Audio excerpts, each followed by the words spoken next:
Lighting culture is not a television advertisement or a television program produced and paid for by an organization, but a textual analysis predicated on the excerpt "Let there be light," and there was light. From the scripture, Genesis chapter 1, verses 3. Evidently, this excerpt, light, implies that it is critical to global citizens' existence from time immemorial, and therefore mitigating light in this discourse will be applied figuratively, metaphorically, and symbolically. This approach gives me poetic license and justification to apply lighting culture as a pretext, a theoretical abstract, and a way of life practiced by all global citizens, since it transcends their cultural precincts of space and time. Historically, the term culture has two meanings. One, the evolved human capacity to classify and represent experiences with symbols and to act creatively. Two, the distinct ways that people live in different parts of the world acted creatively and classified or represented their experiences. Lighting, on the other hand, has to do with illumination, which is the deliberate use of light to achieve practical or aesthetic effects.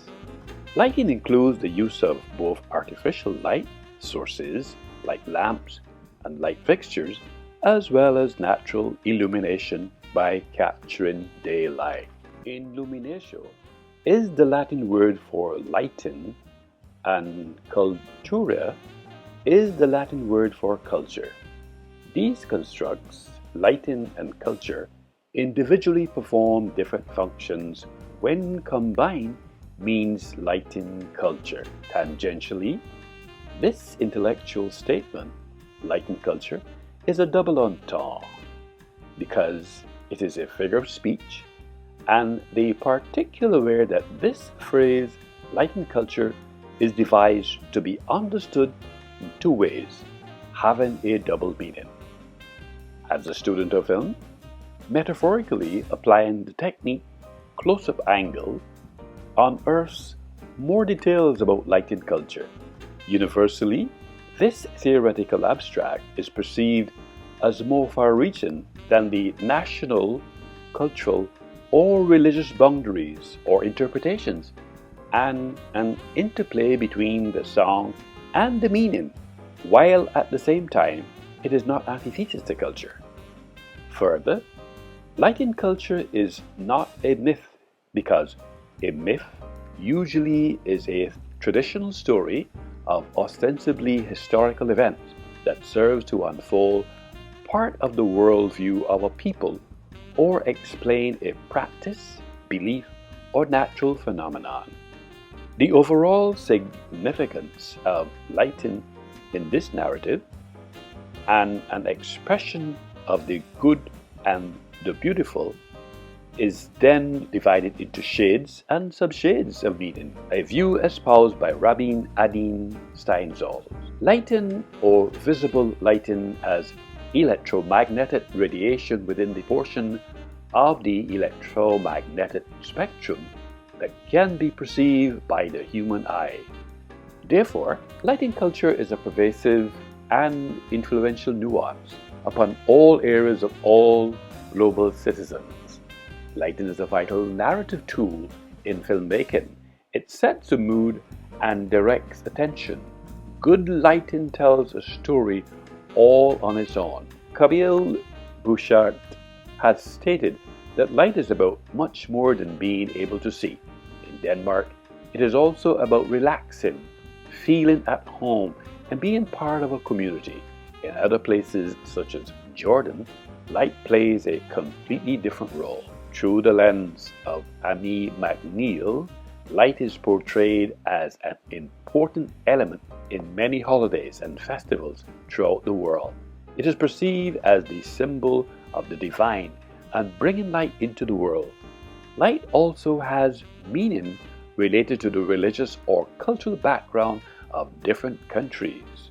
However, throughout the month of December, many countries use light as an important symbol. For example, there are 5 holidays where this event takes place, namely Hanukkah, Kwanzaa, Le Réveillon Los Pasados, and St. Lucia's Day. Within the global presence of time and space, light is about much more than being able to see, relaxing, feeling at home, or being part of a community. But in other cultural spaces, light plays a completely different role. In other spheres of lightened culture, especially early evening, flashing lights can often be seen cruising around in the forest. These are the little lanterns under the underside of the abdomen of a carnivorous beetle of the family Lampridae. These beetles have been misnamed fireflies. It is believed that the flashing light is used by males and females to attract each other. Bruce Monroe's internationally acclaimed art installation Field of Light, set glittering at the base of Ural, has been extended for another season. Tina Gleisner believes that when it comes to home lighting, ambient light, accent lighting, task lighting are the 3 lighting layers and types of lights for each room. When looking at a well-lit room, you can't always tell which light comes from which fixtures. Understanding the concept of lighting layers helps explain how different light sources work together. Lighting culture is a conversation about a conversation, which involves a lot more nuance and is an implied context that lies beneath just the words. In Christianity, from the very first, fire and light are conceived as symbols, if not as visible manifestations of the divine nature and the divine presence. Christ is the true light. Christians are children of light at perpetual war with the powers of darkness. Light represents the purifying presence of God. The ceremonial use of lights, which occurs in liturgies of various Christian churches, as well as in Jewish, Zoroastrian, and Hindu rites and customs. Light is everywhere. It is the symbol of joy and of life-giving power, as darkness is of death and destruction. In the ritual of the Jewish temple, fire and light played a conspicuous part. The Greeks and Romans, too, had their sacred fire and their ceremonial lights. The pagan custom of burying lamps with the dead was to provide the dead with the means of obtaining light in the next world. The lamps were for the most part unlighted. In the absence of any authoritative negative pronouncement, churches returned to practically the whole ceremonial use of lights, as practiced in the Roman Catholic Church. The custom of placing lighted candles around the bodies of the dead, especially when lying in state, has never wholly died out in the Anglican Communion.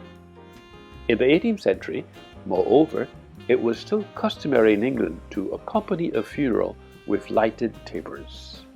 As a result of the Reformation, the use of ceremonial lights was either greatly modified or totally abolished in the Reformed churches.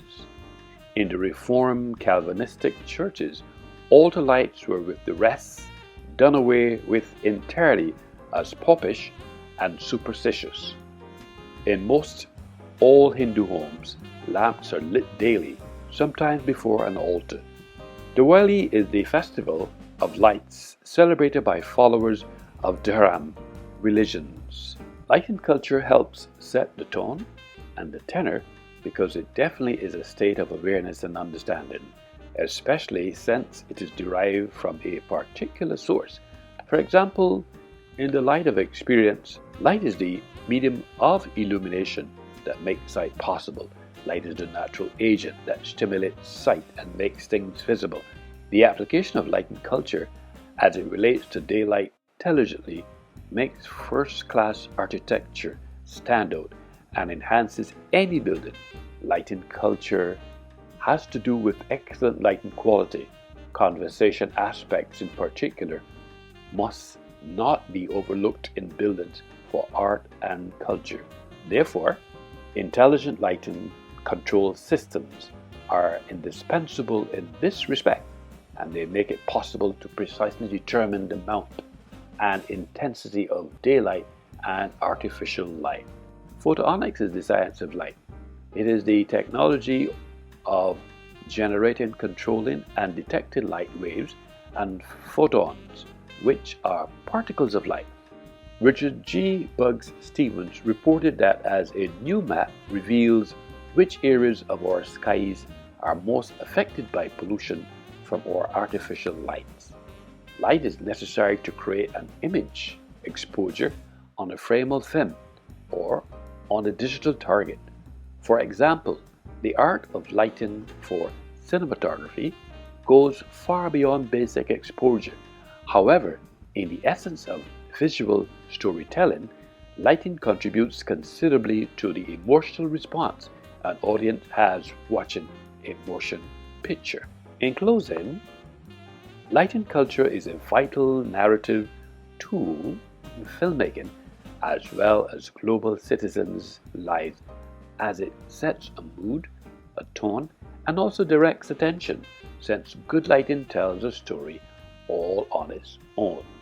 Overall, lighting culture is not a television advertisement or television program produced and paid for by an organization, but a textual analysis predicated on the excerpt, "Let there be light, and there was light," from the scripture Genesis chapter 1 verses 3, but a theoretical construct which is not antithesis to culture, but ignites a consciousness expressed by global citizens as a way of life within a cultural precinct of space and time.